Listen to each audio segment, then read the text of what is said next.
Yes, I am aware that it is the middle of April and we're posting this video. I don't want to talk about it, so we're just gonna move on.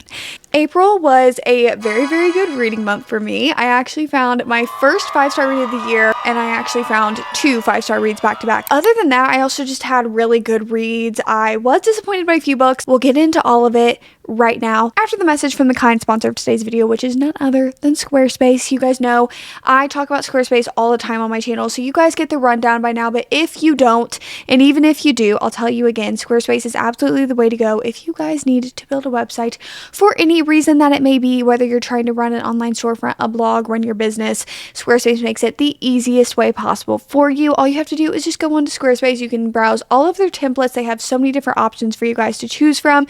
There are so many different ways to customize the templates to make your website as personal to you as can be. Also, to help your website run as best as possible, Squarespace does offer so many different data and analytics for you to know what is working best for your website, where people are coming from, help you direct site traffic and see what is working best, as well as you can run like scheduling through it if you're running a business. My favorite thing about Squarespace is just how easy it is to make that community feature and link all of your socials all in one place. You guys know literally this is what I do, so I like having everything easy to access. I like having everything all in one place for you guys to find. Squarespace makes it very easy to just link everything all in one place. If you guys are interested, you guys need to head on over to squarespace.com for a free trial, and then when you guys are ready to launch, you guys need to head to squarespace.com/DestinySidwell to get 10% off your first purchase of a website or domain. Thank you so much again to Squarespace for sponsoring today's video. Let's get into the analytics. This month I read 17 books. I had no DNFs this month, none that are like an actual DNF. Most months I'll have like maybe a few DNFs, maybe, but it's a soft DNF to where it's like I will pick this book back up. It's just I'm not in the mood for it right now. But I had no DNFs this month, which is good. My average rating this month was a 3.58. We can round it up to a 3.6 if that floats your boat. I read about 5,690 pages according to Google and the page count of the books. Okay, I don't do much more research than that. And to break down the 17 books that I read this month, 10 of them were romance, 4 of them were fiction, 1 was sci-fi, 1 was fantasy, and 1 was a thriller. So we were kind of all over the place this month, me staring at the 10 romance books that I read this month. But I feel like once we start getting warmer outside, we're getting to that warmer weather, I do get more into the like summery reads, which is usually romance and literary fiction and some thrillers mixed in there. You don't see me read a whole lot of fantasy in the summer, honestly. So let's get into it. The first 2 books that I read this month happened to be my first 2 5-star reads of the year, and they were highly anticipated new releases for me that I honestly didn't see these 2 in particular being 5 stars. Both of them I had at a 4-star or above, but I didn't like really have them as like, ooh, these are gonna be like 5-star predictions, but I knew that I would really, really enjoy them. We have Wild Love by Elsie Silver. Listen, I love Elsie Silver. Chestnut Springs is a 5-star series for me, so when I heard about this new series, which is the Rose Hill series, yes, I'm hearing weird bird noises outside. Anyway, this one also seemed right up my alley. You are following Ford and Rosie, and Ford is this like billionaire, yes, billionaire with a B, ladies and gents. He is a like music producer. He produces music. As a music producer does. You have Rosie, and Rosie and Ford have known each other for pretty much their entire life since they were adolescents. They've been very closely intertwined. You are following just the story of these two. I want to leave it as bare bones as that. I don't like giving a whole lot of information if you guys are new here. I try not to give a whole lot of information when it comes to it because I personally like going in pretty blind, loosely knowing what's going on. So if that's you, that's as much as I'm going to give you. My thoughts on this book, obviously, as I already stated, it is a 5-star. I absolutely loved it. As soon as I went into this book, I noticed that the writing was different, but I compare it to when I went in to read Happy Place by Emily Henry, and I just noticed a change in her writing for the better. The writing wasn't bad before, it's just gotten better. As you can tell, like more books are being written. Elsie knows what we want in a romance. Like she just knows. She knows how to deliver. With these 2 characters, I loved them individually, which sometimes it's like, okay, I really love like the girl main character, or I really love the guy main character, but I don't love both of them, but I love them together. I really loved both of them. Like I was interested in the point of views going on because it is dual I can't say that, I guess. It is dual POV. Why did I say POV and not point of view? I don't know. Get both of their point of views. That is the grand gist of what I was saying. Within both of the point of views, I was really interested in what was going on with them, like as people, because they have their own stuff going on as well, which I really like in a romance. I like when the two main characters have stuff going on and there's a relationship. Like there's other stuff to focus on other than the relationship. I really like when a story is layered, and that is what you get with this one. I was very interested in what was going on with them. I was very interested in what was going on with them as a couple. I feel like the timeline of their relationship also just spanned out really well throughout the book. The timing of everything was really, really good. I loved their banter. Like I already said, there's some email exchanges. I was literally laughing out loud with this book. Fun fact, not so fun for me. I brought this to the gym because I was actually lucky enough to get the arc of this, not to flex on you guys, but I actually was lucky enough to get the arc. Oh my gosh, thank you so much. I brought it to the gym with me. I was reading it on my Kindle. Almost fell off of the treadmill in front of everybody at the gym because I was literally laughing. I was laughing at words on paper and I almost got injured. So first 5-star of the year, Wild Love by Elsie Silver. She knocked it out of the park with this one. I can't wait for the next in the series. Gotta reach over to my Abby Jimenez shelf to tell you guys about the second 5-star read of the year, which was none other than Just for the Summer by Abby Jimenez. And who else would this go to? I feel like since the beginning of last year, because literally in January of 2023, I read Part of Your World, which is a part of this like world. Yours truly are a part of this whole entire world within. It's like interconnected standalones. Like you don't necessarily have to read those books. I would recommend reading them because they do pop up in this book. I feel like since January 2023, when I picked up my first Abby Jimenez book, I have been going to bat for her. I have been saying that she is one of my new favorite authors. She is in my top 5 for sure. I have never not enjoyed a single one of her books. Emma and Justin are our main characters in this book, and basically they bond over the fact they date people, and then after they break up, that other person goes on to find the love of their life, and then there's just Emma and Justin sitting there alone. And so Justin makes like an infamous post. They bond online over this, and then you just kind of see this relationship develop. The reason that I really liked this book is, listen, every single romance book is going to be outlandish. It's going to be like, this isn't like exactly like a real relationship, but this one really encapsulated for me the feeling and giddiness of like when you are first talking to somebody and you're very excited. Like every little thing about talking to them and going on dates and like going places with them is so exciting. What most romances really skip over is even just like the littlest first things, I feel, and that like excitement and that little like giddiness in your chest. Like for example, like their first dates, like the nervousness and stuff that the two characters are feeling to like go see each other, as well as like the first kiss. Like, oh my gosh, is he gonna kiss me? When is he gonna kiss me? Like, when is this going to happen? That little stuff that you know, like when you are first dating somebody in a relationship, really just brought me back. Like I really liked that it felt real for me. I feel like a formula for a good 5-star romance for me is that I care about both of the characters within themselves and like what's going on with them, because again, Abby Jimenez, queen of the rom-com in the fact that she knows how to do the romance, she knows how to do the comedy, but she also always brings an emotional element to it that it all just balances out. Like she's just got the formula down. Pick this up if you haven't yet. I really liked both of the characters. They were so well fleshed out. This is the moment a lot of you have been waiting for, because we're talking about Taming Seven, which is the 5th installment of the Boys of Tommen series, and you guys have been asking me, Destiny, is this going to be in a video? You guys saw my Goodreads post, and a lot of you went crazy in the comments over me giving this book a 4 on Goodreads. And by the way, Goodreads, I am begging y'all. Listen, I know that people recommend me Storygraph. You guys, I've been there. I've tried it. I hate it. Okay, that's why I'm staring at my Notion, because I do log my books on Goodreads, but I really use my Notion to be like my end all be all. It was a 4-star on Goodreads. It's really like a 4.5 star. But ever since you guys saw me not rate this a 5, you guys have been like, Destiny, is it in a video? Destiny, are you going to talk about it? When and where? Because we will be there. Well, it's right now, sweetie. Fun fact, what I was saying was that this was actually supposed to be in this video. How many 5 stars can I find in one video, where I was basically reading a lot of anticipated new releases that I had kind of spanned out to be maybe 5-star read, because this one really in my brain was going to be an easy 5-star. The first 2 books follow Johnny and Shannon. The next 2 books follow another character and another couple. It's actually Shannon's brother. This one follows Gibbsy and his love interest, and Gibbsy is a character that I feel like a lot of people right off the bat when they start the series, they absolutely like fall head over heels in love with. I could not wait for his book. I've been waiting. I've been waiting since I read Binding 13 back in like 2022. Was that 2022? Or was that 2023? That I read it for the first time? Maybe it was 2022.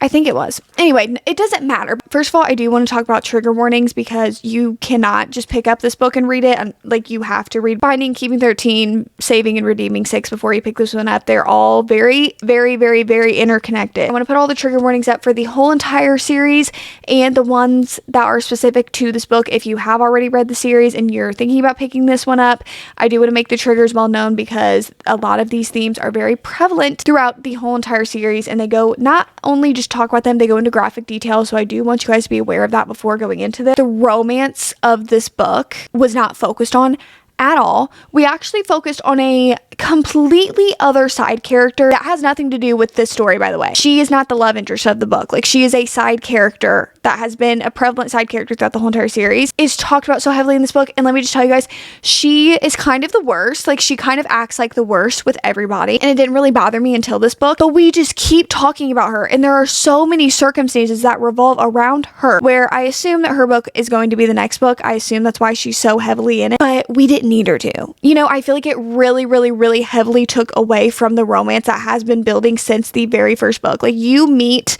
the love interest in the first book and you know that, like, that's who this romance is going to be with. Like, that's what you're waiting for the whole entire time. I was so excited for it. And so for the romance to really be lacking because we were focusing on somebody that the book does not even revolve around, and who honestly just spends the whole entire book kind of being the worst character ever. Even when learning information and stuff, she's just so ignorant. I don't know. Like, it was hard to read almost, and she popped up so much that it really took away. And I was like, there's no way that this can be 5 stars, because I don't even feel like I got a romance in this book. I feel like a lot of it was like talking about the past that we've already seen, or like little fleeting moments that were in the past that aren't even like prevalent now. And it almost felt like there was no build up for them because you already used the build up in the other books where you saw them like in the background. Maybe she felt that there was already enough build up that you can just like throw them into a relationship. I really don't know. There were some things that really caught me off guard with how graphic this book got that really affected me. Let me backtrack. I feel like I didn't talk positively about this book why it's 4 stars. I was back in the Boys of Tommen series, which I absolutely love. We did really dive into Gibbsy as a character. I do feel like he is a very complex character who uses humor as a shield. I love the characters so much. Like, I feel like I know them, like, personally. This series feels like when I read the Addicted series for me, and so it feels like I'm kind of reliving that through reading this. I actually ended up finishing one of my DNFs from last month, which is Emily Wilde's Encyclopedia of Fairies. Now, the only reason that I finished this was, one, because I had the physical copy of it, and I had the audiobook. So I was like, I literally might as well just listen to the rest of the audiobook because you literally have the physical copy. So why not just listen to the audiobook and finish it? Also, it was my book club's book pick for March. So I really wanted to be able to like actually give like a video and reading vlog for everybody over on the Patreon. I finished it. I listened to the audiobook, and I ended up, originally I gave this a 3 stars. I actually think I'm going to lower it to 2.5 because the more that I think about this book, the more that I'm just like, I really didn't vibe with it. Like I said last month, it was giving textbook. That is still true. Like, it just felt so sterile. But I did think that the romance in this book was so goofy, silly, and fun. And the love proclamation scene was genuinely making me laugh out loud. Like, I was building my little Lego set. I was listening to the audiobook and I was laughing out loud at the love proclamation. And also just like the end of the book was so outlandish that I wish the author would have done the outlandish stuff for the whole entire book. Like the outlandish, silly stuff, because that really caught my attention. And that's why it was the 2.5 stars that it is, was because I felt like the end really had me. But the first like completely like 75% of the book I could not care less about. So that's where we are with this one. To talk about Emily Wilde's encyclopedia, basically you're following Emily Wilde. She's making this, you guessed it, encyclopedia of fairies, of these fairies that live in this fairy world. It's basically just her going through this like small village and talking to the village people and trying to figure out stuff about the fairies. I'm incredibly lazy and I don't feel like going and getting it. But next up, I also listened to the audiobook of The 5-Star Weekend by Ellen Hildebrand. You guys know I am an Ellen Hildebrand stan. Okay, her books every single summer. Ooh, I love them. They like give those like rich wine aunt vibes, like that. Imagine, because all of her books are written about Nantucket, but imagine like a mom on Nantucket, like what those women look like. I feel like that personified when I'm reading those books. I ended up giving it 3 stars. This is one of my least favorites from her, just because I didn't really like a single one of the characters. They were all kind of insufferable, even our main character. Essentially, you are following our main woman, whose name is escaping me. whose name is actually escaping me right now. But basically, she is this like famous like food blogger and everybody's like obsessed with her life. She has like that picturesque, perfect lifestyle. There's something that happens that's tragic and she decides to host this 5-star weekend where basically she gets 4 friends from 4 different eras of her life to do this one weekend with her for this like big blog post. Every single one of the friends are awful. She herself was kind of awful. Side characters, kind of awful. But it was entertaining. Next up, we have Nora Goes Off Script. I ended up giving this one a 4.5 stars. Basically, in this book, you are following Nora, and she is this screenwriter. She sells her scripts for movies, and basically, she just sold this movie script about her recent divorce. It was her telling her divorce from her perspective. They actually pay her to be able to shoot in the little house where like it takes place that it's based off of, so she lets them. The main guy in the movie is there and he just decides to stay. And that's all I'm going to give you with that. I loved this book so much. Guys, I want you to look at the length of this book. This author knows what they are doing with the pacing of their book. 2 of them as characters also, like I loved the guy. I really loved the girl in this book too. Like I just really vibed. For lack of a better word, I really vibed with both of them. This author's writing as well, I really, really, really enjoy. Like I read another one of this author's books this month that you guys will see me talk about here in a sec. And just in both of them, it was very transparent to me how much I really, really loved the writing. And I feel like this is a really good beach read for you to pick up this summer since we're getting into the May month. We're in the month of May. Oh, we're in the month of May. At the beginning of this video, ignore when I said, oh, I'm in the middle of April. No, I'm in the middle of May. But we're getting into the summertime, which is why I've been trying to get some summery reads to recommend you guys. Next up, I actually got the ARC copy for Jackpot Summer, which is a book that I'm pretty sure this book comes out in June. It's like a literary fiction book. You're following these siblings and then you're just kind of following them through this life story. When it comes to arcs, I never really know how much I can say. I rated this book a 3 stars. I was really excited to read it because it took place on LBI, which I went to last year. So whenever I go somewhere or like I know somewhere in my head when they're describing things, like I literally see it like a movie in my head. I'm very, very excited. I would definitely say to pick up this book over the summer. It's not my absolute favorite because I just really didn't vibe with the characters. Next up, I started deciding to tackle Catherine Center's backlist, if you will, which I read What You Wish For. Basically, you're following Samantha and she is a school librarian, and then you have Duncan, who is that school's new principal, and they don't get along in the best of ways, and you're just following this. And with this one, I actually ended up giving it a 3 stars. It was enjoyable, it was funny, it was silly, it was cute. The elementary school in this one, I was like, I really wish that I went to that elementary school. The way that they described it, I was like, wow. The way that this relationship transpired too, it was like awkward, but in like a cute way. That's about it. I really don't have many other thoughts with this one. Next, I read Ready or Not because I had been seeing literally everybody post this for the past like month. I don't know. And it also gave me a good April vibe because like the cover is very springy. This one, I do want to tell you guys, accidental pregnancy trope. I know that you guys like hate that trope. So many people hate that trope. I don't mind it. Like I'll pick up a book. Actually, Out on a Limb was one of my favorite books to come out of last year, and that one's an accidental pregnancy trope, and I loved this book because it really reminded me of Out on a Limb in the same way that one of like the main characters in this book is literally a personification of a golden retriever. He is the absolute best. Like I loved him. The little acts of service, you guys know. Like sometimes when I'm like talking about a book and the guy like does acts of service or does something, I start understanding how absolutely vulnerable it is because I'm basically telling you guys like how much I love like an acts of service, like, you know, whatever. You're following Eve and accidental pregnancy. You guys know what's happening. It takes place in New York, and the backdrop of New York is just always magical within a book. Okay, I love it so much. And then I picked up the reappearance of Rachel Price. Holly Jackson has quickly became one of my favorite authors for a thriller. The reappearance of Rachel Price is her new release, and this you're basically following Belle, and her mom went missing when she was like 2 or 3 years old, and she is the sole witness of her mother's disappearance, and she does not remember what happened to her mom. And now she's like 18. They're doing a documentary on the disappearance of Rachel Price, and then guess who shows back up? None other than Rachel Price herself, and she starts mixing some stuff up. okay.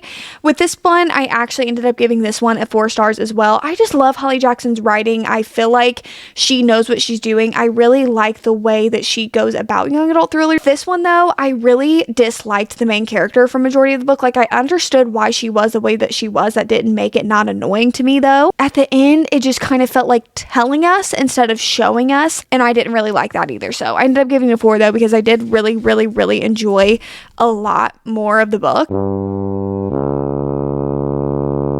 Oh man, yeah, I need to take a drink for this one. Next up, I read Funny Story by Emily Henry and gave it a 3. I think it was a personal conflict. I think it's me. I'm the problem. With this book, you're following Daphne, and she just went through a very life-altering event, and you're basically following her through the aftermath of that. Emily Henry is my favorite author, so I was very excited for this, and I obviously was very disappointed to give it a 3 star. Still would absolutely recommend. Like, 3 stars is not a bad rating. I feel like I always have to go fight about this. Like, that 3 stars is not bad. I understand that it's jarring, especially since I rave about Emily Henry all the time. For me to rate it 3 stars, it's just a little scary to see. You guys, I would still absolutely recommend this book because I feel like it does work for so many people. It just didn't work for me personally. I really did like the girl in this book. Like, I really loved her. I feel like she was so layered, and there were things about her I could relate to, like within the friendship aspect of her and how she struggles with friendships. I literally felt so much. Even the stuff that I can't relate to, like, it doesn't matter if I can't relate personally with a character, because you can still like understand and sympathize with the character even if you don't relate to them. It's the fact that it is a romance, and I enjoyed the 2 people as friends. I really did not see where there could be a romance fit in with them, like in their dynamic. I didn't see that working